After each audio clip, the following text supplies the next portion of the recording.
yang terhormat, izinkan kami selaku Kepala Kejaksaan Tinggi Sumatera Utara menyampaikan beberapa hal dalam kesempatan yang baik ini, walaupun kami sebenarnya tidak diundang, tidak masuk dalam undangan, tetapi tentu yang pertama bahwa sebagai pimpinan wilayah di Sumatera Utara, kami juga memiliki tanggung jawab moral terhadap masalah ini. Oleh karenanya kami harus menyatakan permohonan maaf kepada DPR RI karena barangkali ini telah menimbulkan kegaduhan, menimbulkan suasana yang tidak kondusif. Ini adalah pernyataan yang tulus dari kami pribadi selaku pimpinan di Kejaksaan Tinggi Sumatera Utara, dan terus terang sebenarnya Pak Hinca tahu bagaimana kerja-kerja kita, dan terhadap persoalan ini kami juga sangat proaktif ketika ada dugaan-dugaan terhadap penyimpangan. Kami secara proaktif melakukan juga klarifikasi, dan itu sekarang Ketua sedang berlangsung. Nah, yang kedua, kami harus tegaskan bahwa apa yang menjadi rekomendasi dari Komisi 3 DPR RI tentu bagi kami ini akan menjadi catatan dan koreksi, sekaligus akan kami sampaikan kepada pimpinan, dan jika itu menjadi wilayah kewenangan kami akan kami lakukan tindakan-tindakan. Dan ini adalah komitmen pimpinan Pak Ketua bahwa tentu sebagaimana kita pahami bersama, Kejaksaan Republik Indonesia justru di era ini adalah era yang tentu harus didasarkan pada profesionalitas dan kinerja yang baik. Apalagi nilai-nilai integritas akan terus kami junjung tinggi dalam rangka menjalankan tugas fungsi itu. Nah, oleh karenanya yang ketiga, mohon izin,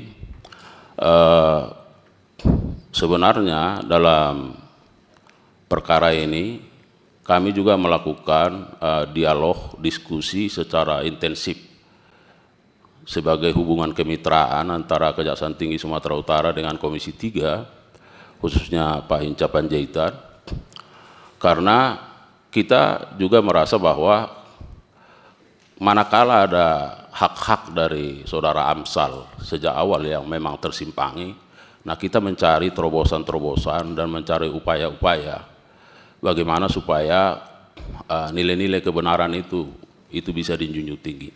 Dan kalau hari ini saudara Amsal Setepu sudah mendapatkan itu melalui penetapan pengadilan dan bahkan putusan pengadilan yang tentu secara substansi tidak perlu lagi kita persoalkan karena akan menimbulkan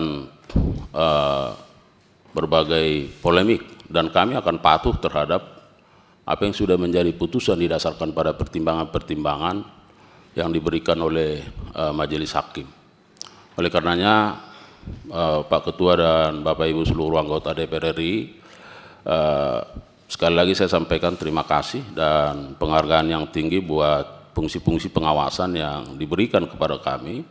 Dan dalam berbagai kesempatan saya selalu sampaikan bahwa kami tidak anti kritik, bahkan ketika dikoreksi tentu kami harus secara cepat melakukan antisipasi dan melakukan tindakan-tindakan yang tentu didasarkan pada aturan-aturan dan regulasi yang ada.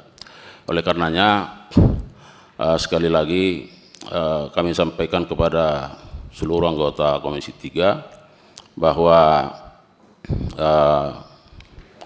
kalau Bapak lihat jaksa-jaksa muda ini, tentu ini masih jaksa-jaksa yang bisa kita harapkan kita bina, dan bahwa ada katakanlah seperti apa yang disampaikan oleh saudara Amsal tadi, bahkan yang sudah disitir oleh Pak Ketua, barangkali itulah yang harus menjadi kerja kami untuk secara cepat kami lakukan upaya-upaya perbaikan. Sekali lagi Pak Ketua dan seluruh Bapak Ibu anggota, itu yang bisa kami sampaikan, dan barangkali nanti Ibu Kajari akan menjelaskan sesuai dengan pertanyaan-pertanyaan yang sudah disampaikan Komisi 3. Saya kira itu yang bisa kami hantarkan. Terima kasih sekali lagi. Billahi taufiq wal hidayah. Assalamualaikum warahmatullahi wabarakatuh. Ya, waalaikumsalam warahmatullahi wabarakatuh, Pak Harli ya Pak Kajati Sumut ya. Sebenarnya sejak awal ini rapat hari ini nggak akan ada Pak. Nih Pak ya. Kita sejak awal menghindari sekali membangun narasi yang menyudutkan institusi Pak. Walaupun misalnya narasi kita ke Kajari, tetap saja bisa berdampak ke institusi. Makanya ketika kita rapat khusus Komisi 3 kemarin di hari Senin itu, concern kita hanyalah penangguhan penahanan terhadap Pak Amsal ya. Lalu ya kan ya, permohonan kita kepada hakim agar mempertimbangkan pembebasan Pak Amsal.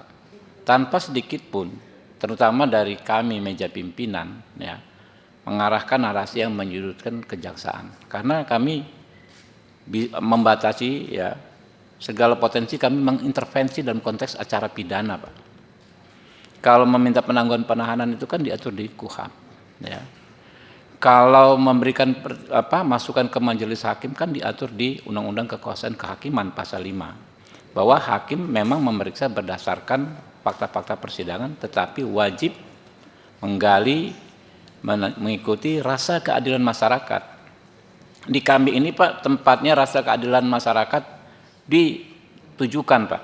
Tiap hari saya bisa mungkin 10-15 masalah datang ke saya minta keadilan ke sini untuk disuarakan kepada mitra-mitra kami. Itulah yang kami lakukan. Namun ya nanti memang Ibu Kajari kita berikan kesempatan menjelaskan ya. Reaksi yang ditunjukkan Kejaksaan Negeri Karo ya di di hari Selasa kemarin itu sungguh-sungguh sangat mengagetkan kami ya. Penangguhan penahanan itu produk penetapan hakim Pak. Harusnya kan begitu diketahui, by phone aja sekarang beres, langsung ke LP sama-sama ya kan, jaksa yang diminta untuk melaksanakan menandatangani secara administrasi. Yang substansi itu produk hakim, produk penetapan penangguhan penahanan dari majelis hakim, itu yang substansi. Secara administrasi jaksa harus menandatangani dokumen apapun itu harus mengikuti. Tapi ya sahabat saya Pak Hinca Panjaitan ya, seorang anggota Komisi 3 DPR RI harus menunggu berjam-jam nunggu jaksanya hadir. Sampai sore nggak hadir.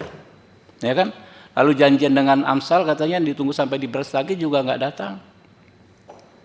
Kemudian yang paling mengagetkan kami ya Pak ya, di tengah baiknya hubungan institusi Komisi 3 dengan DPR RI, selama ini Pak Hardi pasti tahu, kalau ada masalah saya telepon Pak Jaksa Agung, ini masalah keumatan, masalah kerakyatan ya, dengan telepon aja beres Pak. Yang kasus Jambi, Muaro Jambi itu, mau penuntutan, telepon Pak Jaksa Agung, telepon Pak Jampidum, beres langsung dihentikan penuntutannya. Ingat di ruangan ini kan rekan-rekan semua kan ya. Begitu baik hubungan kita dengan institusi. Bu Kajari ini mengeluarkan surat yang sangat provokatif. Isinya ya bukan penangguhan penahanan Pak Arli.